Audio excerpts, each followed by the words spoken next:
First things first, Todd, how are you?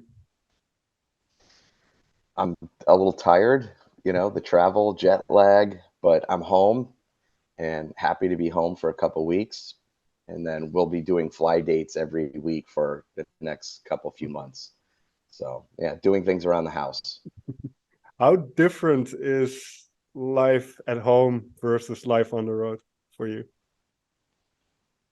Well, on the road, whether it's on a tour bus or just flying, it's there's always noise. So there's always, if you're in an airport, if you're in a vehicle traveling with the band, you're backstage, there's always sound and things going on. When I'm home, it's very peaceful and Yeah. very quiet. And so it's, night and day. It's like you could hear a pin drop, and it's just very peaceful and quiet at home. And being out, I get like sensory overload. There's too Sure. much stimulation going on in my ears that it can drive you crazy sometimes. Well, I find this interesting because if we think about uh, the time when you got into music when you were really young, did it help with kind of all those impulses that you had something to focus on? And especially as a drummer, I can see the other way as well that it's too much noise sometimes. So what did playing music do for you? Well, I mean, it's always a great escape. It's a great therapy. It's a great release. It's great for the creative mind. Um, and so even if there's like a lot of chaos happening, which, you see people with their earbuds in, and there's still sound coming in, but it's not from all these different places. Yeah. It's a focused one thing that is going into their ears. But it's just like being in an environment where there's 10 conversations going on, and you hear it, and you're picking out little words and pieces from different various conversations, even though you're not a part of them. It's like chaos. It's a lot of stuff going on. So Yeah. music, while it's still sound going into your head, it's a focused thing. So it's kind of just the random scattered sounds that are happening when you're out on the road. It's people moving gear and wheels making noise with cases, and then conversations, and then a phone call, and then doors shutting, and that kind of thing. So music is always a great kind of escape from all that stuff. It's interesting that you say that because I can remember ever since I was 12 or something, I always had a Walkman, Discman, whatever it was, and headphones just so you can kind of go into your Yeah, own world a little for bit. sure. Yeah. Was for you in this case, is it then was music always kind of the how should I put this? The creative, was there a creative force behind it where you wanted to write yourself initially, or was it always just appreciation of music early on? Probably an appreciation at first, and then, as I learned to play basic stuff on guitar as a kid, as a young person, and then getting into drums and understanding, oh, here comes that verse again. And then you start learning basic song structure, and you can start to predict when the drum fill's coming in, when it's going to Sure. happen, and this is a change is happening. And then you start saying, oh, well, you're playing around on your guitar, and you're like, okay, well, this could be like a little intro, and then here comes the beginning of the song, and then you start hearing songs creating in your head, and then you're like, oh, I let me try to materialize this idea. Back then, I was using a 4-track recorder, Mm. and and so yeah, you just start doing things that way, and then you listen to songs, and you're like, I would have done this, how you might hear how you would have changed something. Um, and then there's the songwriter is developing in you as an artist, and then and then you're where we are. You're Right. just another person that creates music, and um, so yeah, it's always the appreciation obviously first, and just kind of you're letting your ears and mind be a sponge to all this music that's coming in and making sense of it to where like a piece of music might seem like, oh, I don't, it's just all this stuff. But then when you start learning arrangements, Mm. it's just like a math problem. Okay, well, we're going to solve this part first, and then we're going to touch this part and this part. Next thing you know, here's this whole formula equals something, Right. and that's kind of how I view that. I mean, like anything. I mean, wow, that building's huge. What if I were to build that building?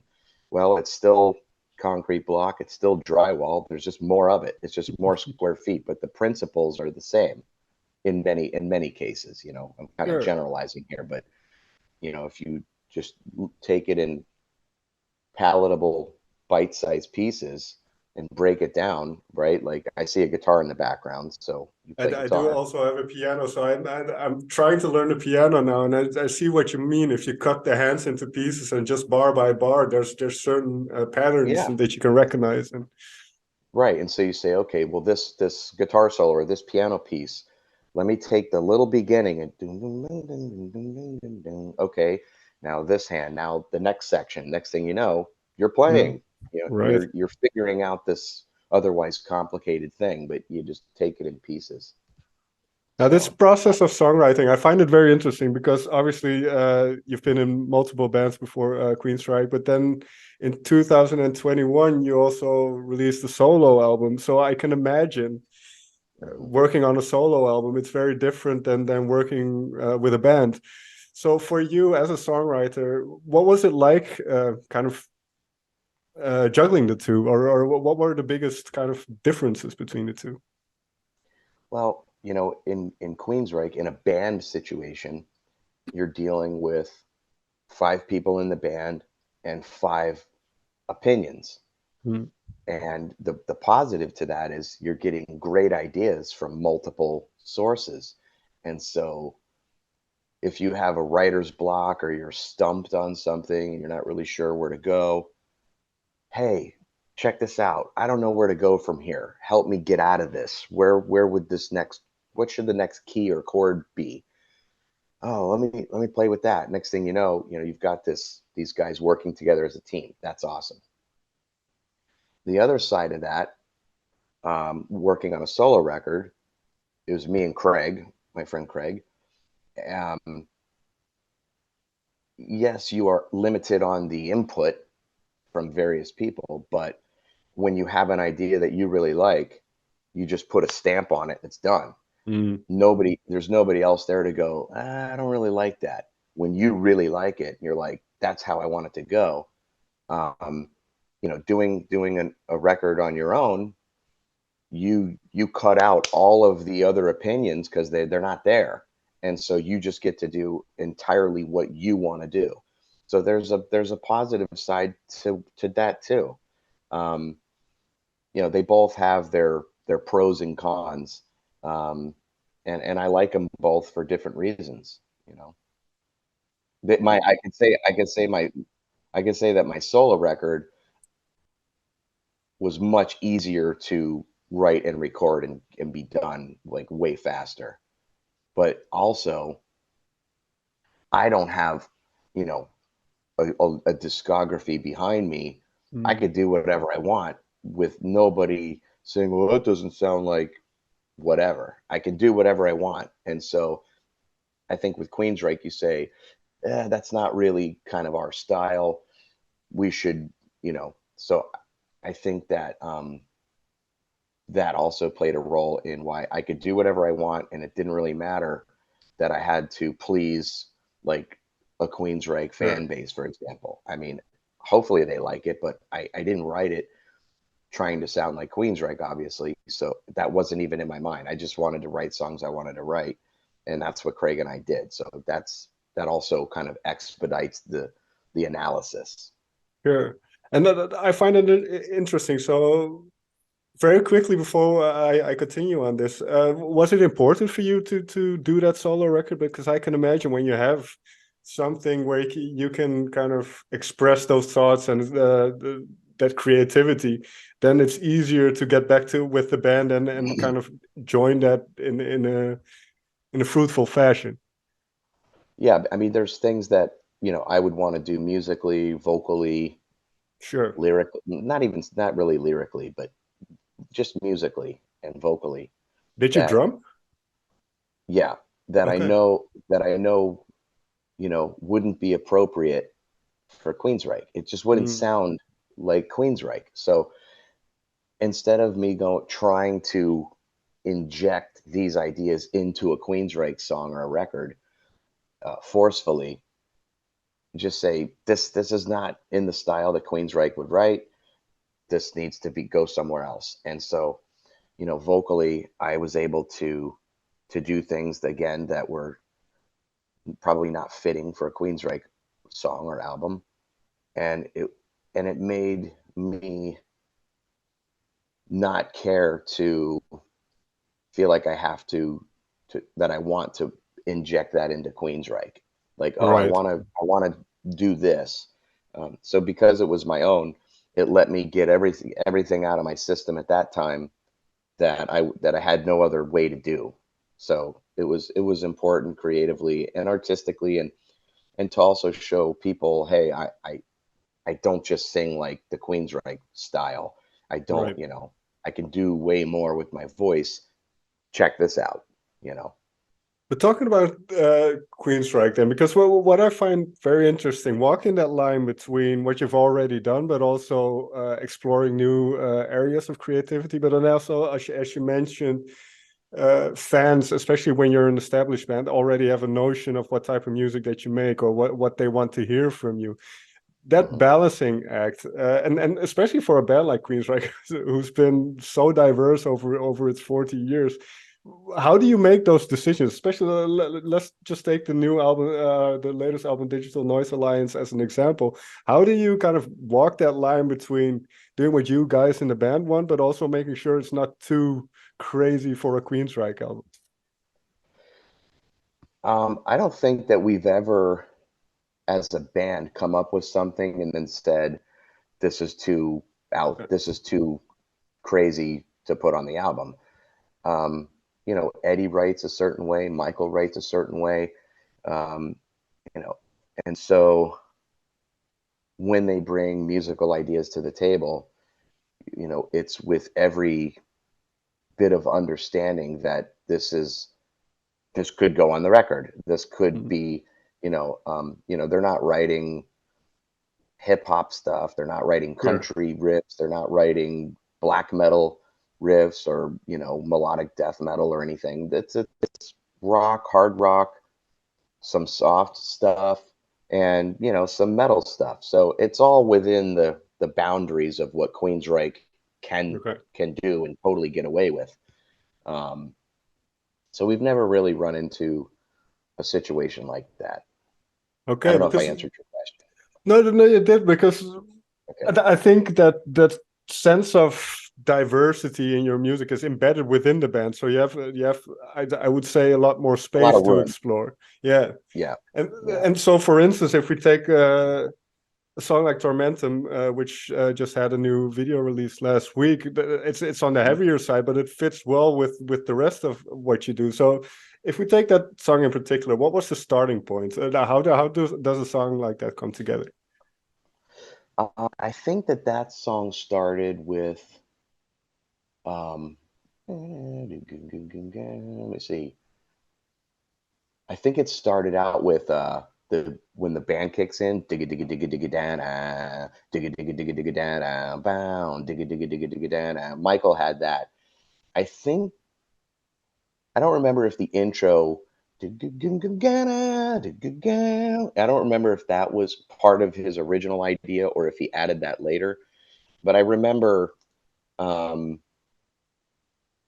there was a song that Casey had. Oh no, that was Hold On. Yeah. So that started out with just that guitar riff, and then I started writing the melodies for the verse, and it kind of came together pretty quickly. And then when the musical parts started to happen, like kind of in the middle, um, there's a part that goes um,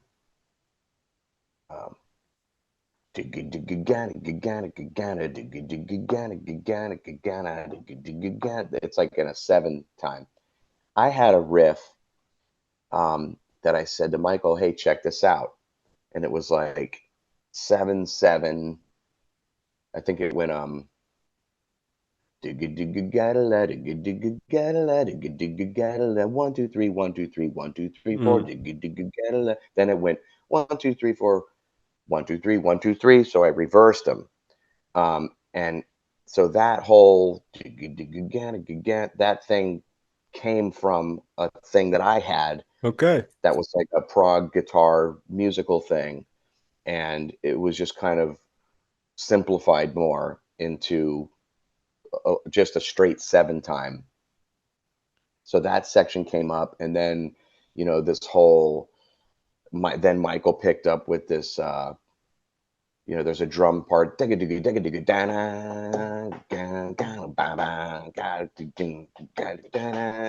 then you have this big double solo. Um, Sure. but that song just started with Michael's guitar idea, and then Casey throwing some drum things down, and then it's okay. Well, what do we want to do here? Where do we want to go with this? Oh, maybe we'll just make it a little musical section here because we haven't done that in quite a while. That's kind of how that one started. Yeah. So and that's what one of the things I was wondering when it goes into that instrumental kind of tail end. Uh, is that something you think about very, very actively, or is it kind of okay? We just see where the song wants to go, and let's go there. See where the song feels that it needs to go, and Mm. when you've finished a part, you're like, okay, well, it needs to change here. We don't want to go back into this. We want to, what can we do here that could be interesting? Oh, hey, Michael. So check this out. I have this guitar thing, and let me tell you the time signatures. And if you like that, if you want to tweak it or whatever. But yeah, you listen to the song, and a lot of times the song will tell you, kind of it needs to change, and where Mm. would it change? Would it, the key change? Maybe this makes sense to go to this key change. Here's the root note, and do we want to change the time signature? Do we want to break it down into a quiet thing? Do you still want drums there? Like, what do we? Let's experiment with things. So yeah, it's just the song kind of guides you, and when something needs to Mm. change, and we don't ever say, oh, it has to have this musical section here. We're like, let's try different things and see what feels good. When generally does a theme come in? Because this song has a specific theme, I would say. It's kind of about the Geneva Convention, the way prisoners of war are treated, and all of that. Um, when does something like that come into play? Um, so pretty early on, like once Okay. there's you have the intro, and then this verse kicks in, and then there's a little pre-chorus, or and then into this chorus, I start coming up with vocal ideas.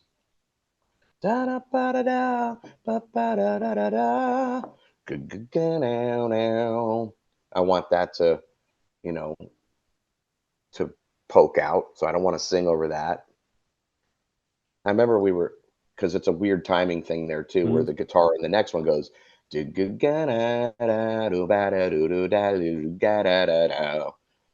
I remember working with Michael on that guitar riff to be able to, what's the pattern going to be to get out so we Mm. come back down on the one. Um, I just start coming up with a melody, and then I say, okay, what do I want to write about? What does this song make me feel? It's got this aggression. There's something to it. Um, how about this? And so I just come up with the idea. And a lot of times I will have the melody in my mind with the syllables, you know, and then I'll make the words fit the syllables that I feel Mm. naturally came out. So if I'm working on something, and I'll go, when I did that, like, da, da, da, da, da, da, da, da, da, I know that I'm ending on an E. Mm. A, free, B, C, knees. Okay, what am I going to talk about? So I'm talking about this person that's captured, terror down below, he buckles to his knees. So there's like this room down below, and this guy's on his knees. And then it starts to, I start writing a bunch of lyrics, and I say, okay, how can I make this um, this sentence with this idea fire in the hole to crack the secrecy? How can I, if that was longer, how can I make the context of this fit within a similar pattern Mm. with the syllables and still breathe and not be too wordy, but have like a memorable pattern? So a lot of times I will do that with my mouth. I'll mumble just random bullshit, and then I'll come up with a concept, and then I'll make the lyrics fit the phrasing. It's almost like the song slowly reveals itself to you, like it's slowly kind of coming to the forefront. I mean, some of the stuff, Robin, is like some of the best stuff you ever write is it doesn't take long. Extreme It of always seems consciousness like, type. yeah, where it just flows, and you're like, damn, that's good. That just, and you just go. And there's other times where everything feels right musically, and you're like, oh, I can't wait to, and then you just have the hardest time coming up with the lyrics, or you know, sometimes it should just fight you to the end, and it seems like, you know, maybe you should just start all over and forget this whole idea of lyrically or vocally, and I'll break out my guitar and play I'll try to come up with a melody that's different, and maybe that will kickstart a better flow of writing. Hmm. But yeah, that's how that one started vocally, was doing just what I told you. No, thank you for this breakdown, because I'm always really interested in how the Yeah. songwriting process kind of goes. It's very interesting to me. Okay. And with with that in mind, then, because we talked a little bit about the video, or I mentioned the video earlier on, but it's a very interesting video, and I rarely talk about music videos because I prefer not to usually. But in this case, it's an AI generated video, and AI has been kind of the topic of talk these days. Yeah. And one of the Hmm. things that came up in talking, especially with artists about AI, is that it wasn't expected, at least from the creatives, that AI would come for creative type of adventures first. So what are your thoughts, and yours personally, but also kind of the band's thoughts on where we're moving in terms of AI and creativity? Sure. So when this was presented to us, hey, we were at a show in New York, I think, and someone that's with our record label was there and talked about these AI kind of videos that are made, and it's kind of a newer thing. And well, how does it work? Well, they can kind of find images, or it can create and find images, and basically it's it kind of does this morphing of Mm. the imagery, and it's kind of interesting looking. It looks beautiful. Yeah, it's really cool. It's different. Um, and so we're like, oh, can you send us a couple links of what has already been done? We get a feel for what it looks like. We saw that, we're like, this is pretty cool. And you can also, the company that did ours, the guy was like, hey, I was like, hey, I'm looking for this. He's like, oh, well, I can actually film myself doing what you're asking, and it can basically take his image and morph it into this character that could be doing something. So if it didn't exist where a particular, you know, somebody down on their knees doing a certain thing or whatever, he can create that, and Mm. somehow the AI will use that imagery also to help create whatever. I don't Right. know much about it, but so what I think about it creatively, God, there's so much to talk about. Um, I think it's really interesting. I think okay, so for example,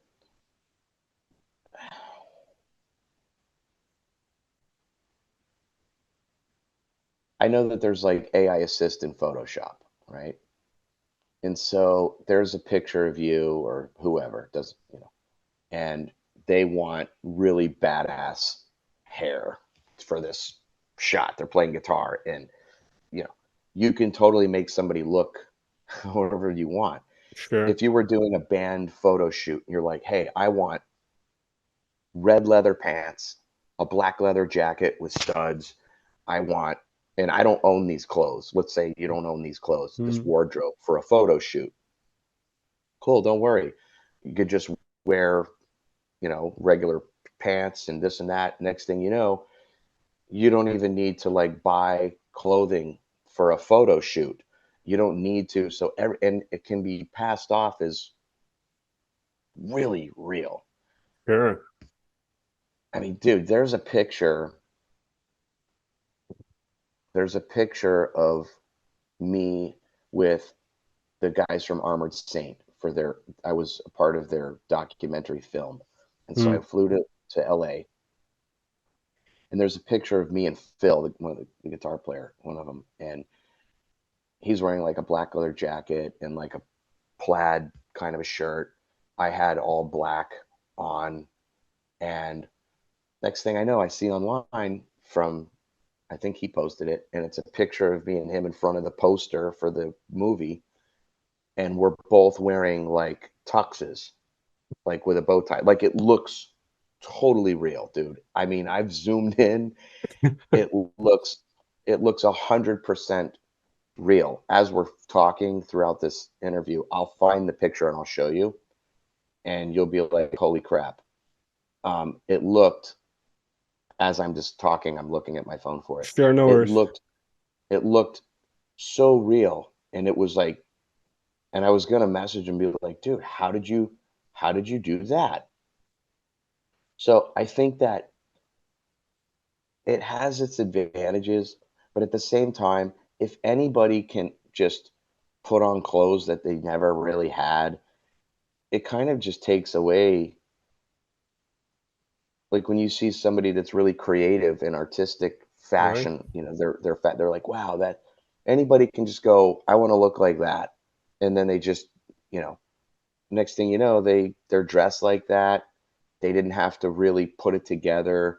They didn't have to go find the unique clothing that fit them, that, you know. So, yeah, it could be to an artist advantage, but when everybody has access to this fake Sure. kind of thing, it's like you don't really know what is real anymore and what's not real. And for me, that I don't like that. I've been seeing these mashups of like there's something recently. James Hetfield sings. Um, Right. what was the one that they did? And then after I heard it, I was like, yeah, the beginning sounds like him, but then it goes into these higher registers that he doesn't sound like, and there was a vibrato on it that doesn't sound like him, and you're like, yeah, it's not. I think that people need to be careful. I think that if it can create music, my wife and I were talking about this recently. If it could create music in the style, like let's say that AI could say, "Hey, AI, learn the first 5 Queensrÿche albums, all right, and gather every bit of information you can from each record of those records, let's say, and then spit out something that doesn't exist from the best records that people think were made from any band, doesn't matter who." Next thing you know, you've got music, and maybe Mm, it creates a vocal melody. As an artist, you could be like, I would have never written this. This is amazing. So there has to be technology and some safeguard in place that maybe it filters and runs through, where it says, hey, there's an embedded information that knows that this was created with artificial intelligence. and you cannot claim this as your own original piece of work.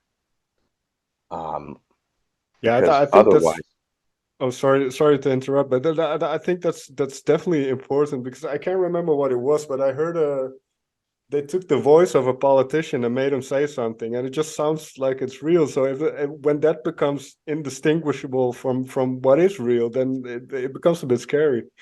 But not only mm, that, but when it sounds real and then you see him a little bit of a distance like this, maybe it's a world leader, mm, not right here. Maybe they're back here.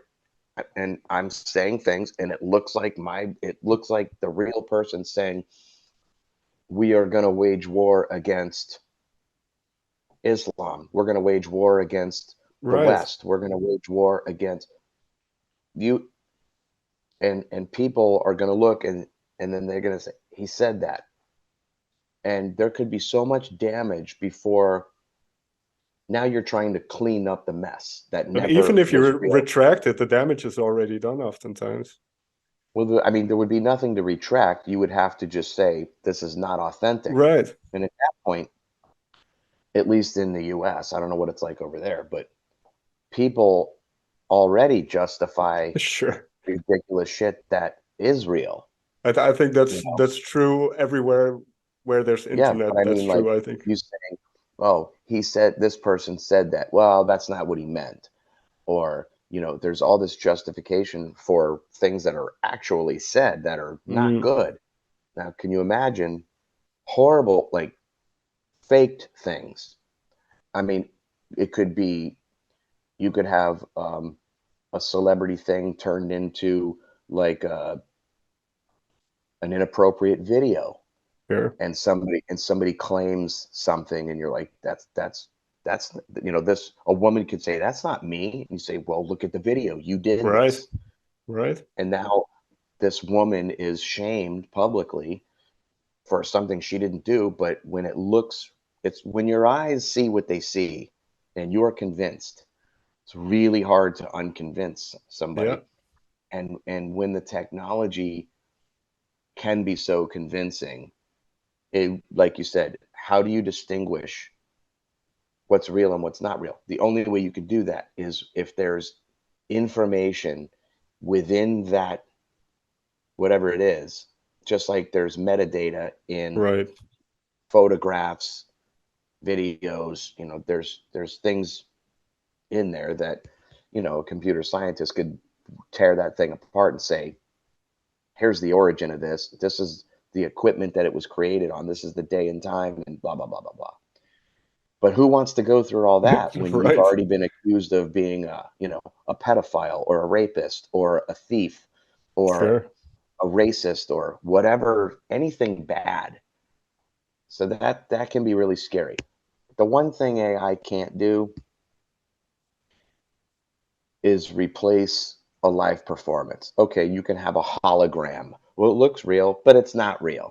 And Right. people like to know that I'm watching Robin play his piano or his keyboard in real. This is the real guy.